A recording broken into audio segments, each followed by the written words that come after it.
Alright. Hi guys, Ken here from Backpacking Light. And today I just kind of want to talk about the Nemo Hornet 1. I've done a review of the Nemo Hornet 2.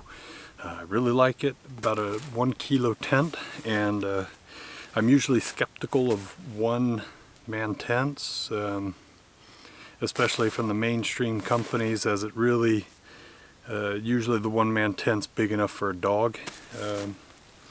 But I have to say that the Nemo Hornet 1 is actually an excellent sized tent for one man. And even for me, who's 190 centimeters or 6'3", I actually fit in it. Now, I haven't used it up in the mountains yet, but I've used it about 10 nights so far throughout southern Sweden at least. And I'm still contemplating if I'm going to use it on my 2 mountain trips here in a couple of weeks. So we'll see, but I'm going to go ahead and set it up, show it off a little bit, and then I'm going to sleep here in this lovely by Stensjö, or Stone Lake, here in southern Sweden outside of Stockholm. Yeah. For those of you that don't know, I love the 2-layer tents, the ones where you have the separate inner and outer, and you put up the outer and the inner separately. I just love them. They're so practical in so many ways. And on an evening like this, when the sun is just shining and it's lovely, and let's be honest, who's willingly going out when it's raining outside? So on these kind of nights where you can just stare up and enjoy the stars and the sun and the moon and not have to worry about bugs, can't beat the 2-layer tents.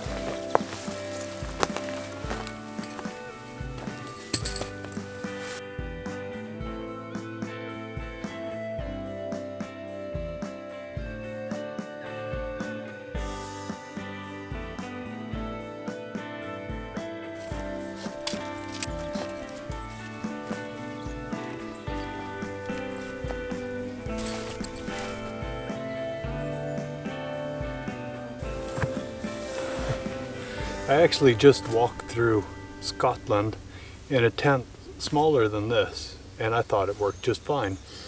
This one is actually quite roomy for its size. I'm sitting completely up. It's got these nice little pockets on the inside, and there's plenty of room here with this extremely wide sleeping pad to even have some of your gear inside the tent with you.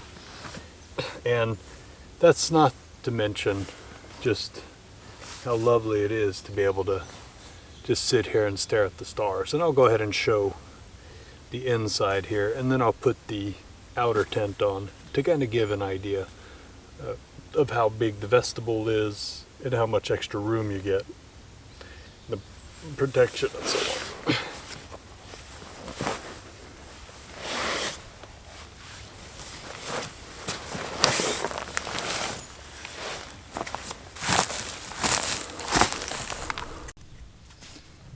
Tell me that's not lovely. Just being able to sit here and look out and just enjoy. So here's with the very long, wide sin mat on the inside.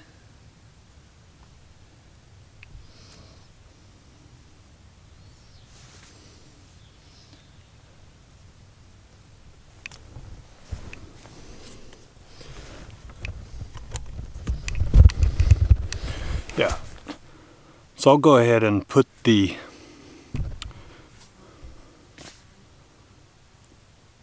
there we go. I'll go ahead and put the outer tent on just to kind of show how big it is with the outer tent on as well.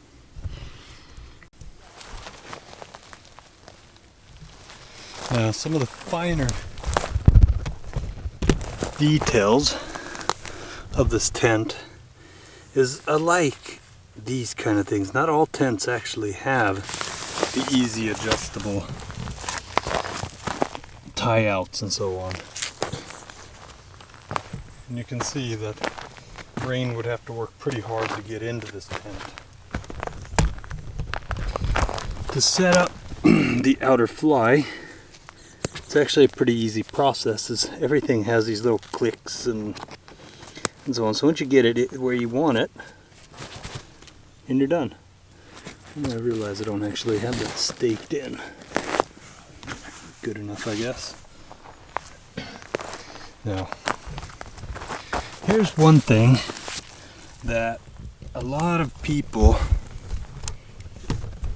that I see online, they seem to have, you know, I had a lot of concerns about this because they're saying, well, it lets in a lot of rain and so on. But then I realized that a lot of those complaints actually come from people who haven't actually used the tent.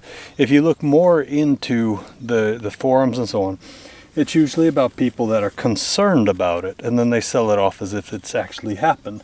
I'm sure somebody out there, it's, you know, they've been rained on, but so far, even in some of the rain I've been in, this hasn't been an issue, because that's still a pretty good gap if you set it up properly. It's still a good gap. You can kind of see it there. I mean, it would have to be, and this is a pretty shitty setup, it would have to be a pretty torrential rain for any splashback here, and for moving here. And what's that? Tie that up. But yeah, I mean, I haven't actually had any problem with being rained on, and I don't see how anybody actually could if it's set up properly. I haven't been in really extremely heavy winds in it yet, but I have been in fairly decent winds, and I found that if I just tie out the these extra guy points, then it's usually can stand up to some pretty decent winds. I mean, so yeah, the Nemo Hornet 1 is surprisingly big and roomy for its weight, and I'm actually pretty impressed by it. So yeah, this is less of a review and more of like a demonstration and kind of a 1 month usage video. And I'm actually gonna, for tonight, I'm just gonna take off the fly, as it's just too lovely of a night to have it on.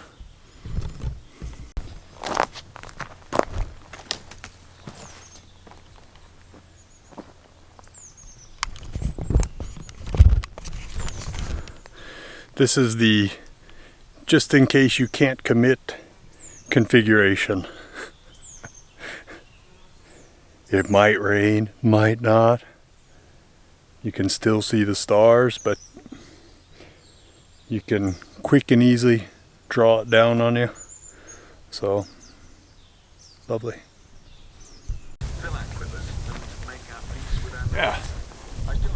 So there's the Nemo Hornet 1. Just a tiny little package once you get it all squeezed down. And I didn't really squeeze it that hard. So, yeah, that's the Nemo Hornet 1. That's pretty impressive.